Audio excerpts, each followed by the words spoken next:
Hi there, this is Michael Clark, and this is Evaluating Curricular Models and Theories for Capella University.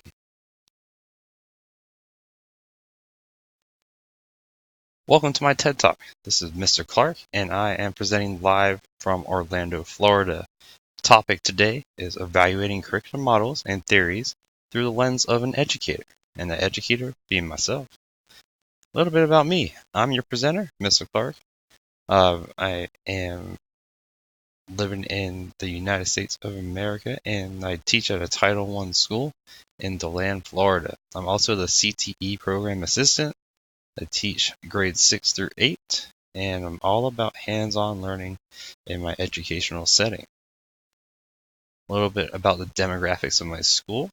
Southwestern Middle School, Title I school, free and reduced lunch. That's for the majority of my students.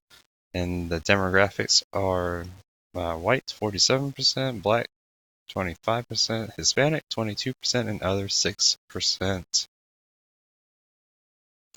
The curriculum model I chose was for problem-based learning, and this definitely ties into my educational setting, and I'll get a little bit more into that a little bit later as to why it's a good fit.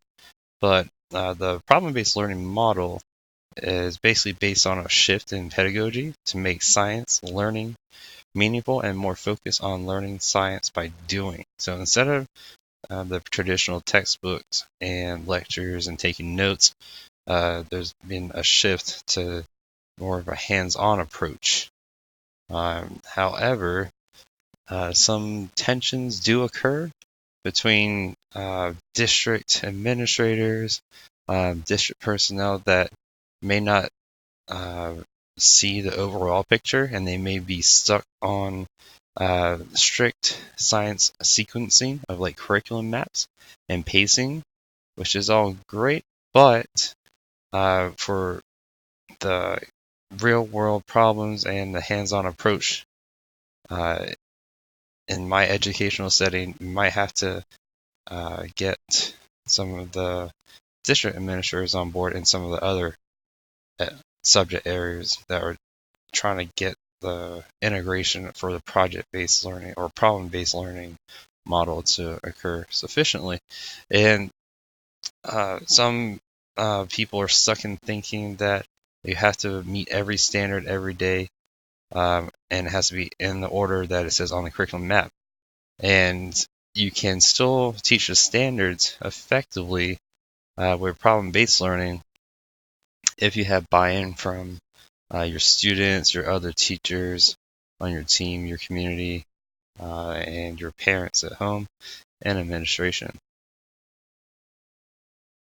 The constructivism theory is associated with the problem-based learning model, and Piaget said, what we see, hear, and feel, that is our sensory world, as a result of our own perpetual activities and therefore specific to our ways of perceiving and conceiving. Knowledge for him arises from actions and the agent's reflection on them. So learning by doing and reflecting on that doing is all about the hands-on approach and the project-based learning model, and that's the constructivist theory that applies to that model. And why does problem-based learning model based on constructivism theory work well in my educational setting? Well, in my educational setting, the students have large barriers to STEM subjects. Again, being majority free and reduced lunch and low-income students, some of their parents and guardians actually have negative feelings towards school. A lot of students, parents or guardians, some of them did not graduate high school. Some of them did with a GED. And then there's some that have graduated high school, college, and beyond. But it's a large mix of backgrounds for sure.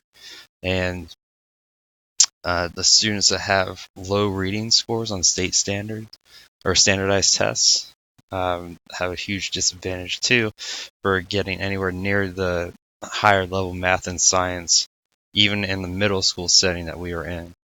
Administration buy-in is key. So any model or that you're trying to implement into your learning and teaching needs to be approved by your administration, and they have to have total buy-in. Otherwise, they will rate you down on your actual performance assessments. That when they come to evaluate you, they might not quite understand what you're trying to accomplish, and that you can actually um, get the standards addressed in a different way rather than the traditional way that they may be accustomed to. So telling them the value of what you're doing and that you're clear of your goals and objectives is key. Making sure that the community values the hands-on learning connection to learning.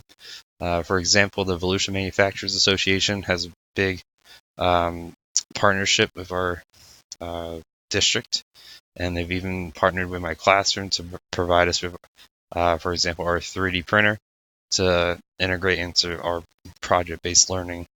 The importance of manufacturing and getting them excited about fields of engineering and science at a middle school level so that they can actually figure out, hey, I might want to do this later on, and there's actually jobs that pertain to this in my area. You don't have to travel a long ways. It's like right in our backyard. So community support is huge. And also getting district level approval and generating interest in the STEM subjects. That's been pivotal. We actually have a STEM specialist for K through 12 at the district level, and she's been huge in supporting lots of initiatives that I've tried to start at my school and local level. The process I've taken to implement this model in my educational setting. So I've actually gathered input from students and other teachers in the form of climate surveys, and using SurveyMonkey to gather those opinions and input for future topics and project ideas. You get a better buy-in, I found, in my educational setting if you get the opinion of your students rather than you constantly saying, hey, this is what we're doing. You don't have any choice in the matter, giving them that ability to voice what they would actually like to focus on and how you can integrate some of their ideas into the projects that you're doing is key for student buy-in. Using other forms of structure for projects like digital platforms like Edmodo rather than just the traditional work out the textbook, get lectured, get more notes, and repeat.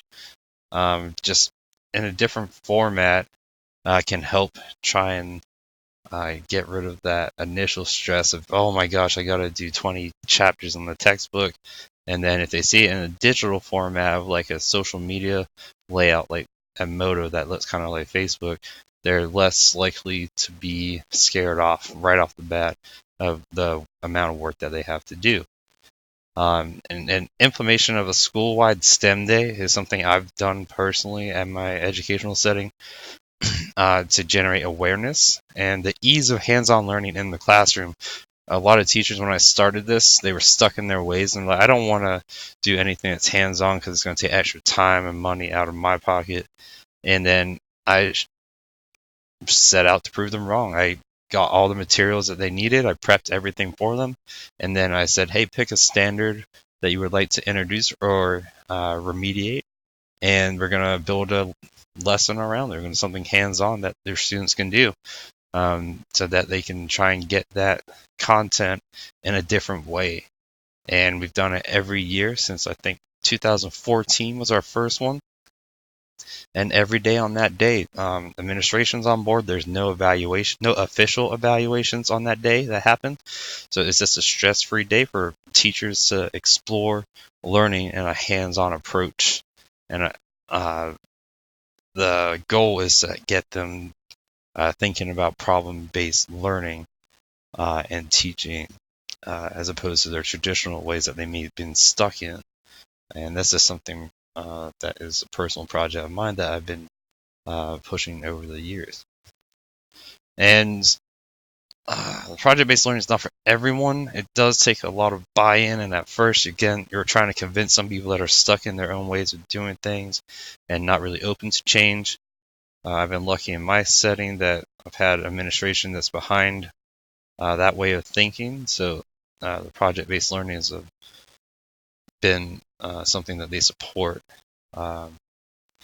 But other models like the integrated curriculum model, that one, for example, is more geared towards like teams of teachers that are all on the same page, and in the research I looked at, it said that it's more geared towards the gifted learners. And in my educational setting, we have a very, very, very small population of gifted learners that have been identified as gifted. And we have very low level learners. Again, it's not to say that it won't work for our population, but I just found in my experience that the project-based learning tends to be less intimidating to some of my low level readers that I have in my class. And I really do thank you for your time, and thank you for your attention. And if you'd like to continue the conversation online, follow me at Tiger7386 on Twitter and Instagram. And we feel free to reach out to me at any time. And thank you for listening. I appreciate it. Have a good one.